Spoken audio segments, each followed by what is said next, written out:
রাজশাহী বিশ্ববিদ্যালয়ে পোষ্য কোটা বাতিলের দাবিতে বিক্ষুব্ধ মিছিল ও সমাবেশ করেছে শিক্ষার্থীরা। শনিবার রাতে বিক্ষোভ মিছিল বের করে তারা।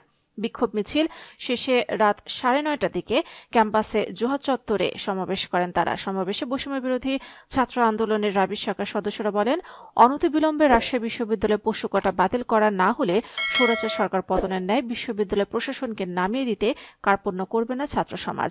এ সময় আন্দোলনরত শিক্ষার্থীরা আরও বলেন, পোষ্য কোটার মাধ্যমে মেধাবী শিক্ষার্থীদের প্রতি বৈষম্য জারি রাখা হয়। এছাড়া বিশ্ববিদ্যালয়ে কর্মরত শিক্ষক, কর্মকর্তা, কর্মচারীদের ছেলেমেয়েরা কোনোভাবে পিছিয়ে পড়া জনগোষ্ঠীর অন্তর্ভুক্ত হতে পারে না, যে তাদের জন্য কোটা রাখতেই হবে। অতি দ্রুত পোষ্য কোটা বাতিল না করা হলে রাজশাহী বিশ্ববিদ্যালয়ে দুর্বার আন্দোলন গড়ে তোলার ঘোষণা দেন তারা। এদিকে বিদ্যমান পোষ্য কোটা বাতিলের দাবি তুলেছেন জুলাই শহীদ স্মৃতি ফাউন্ডেশনের সাধারণ সম্পাদক ও বৈষম্য বিরোধী ছাত্র আন্দোলনের কেন্দ্রীয় সমন্বয়ক সার্জিস আলমও।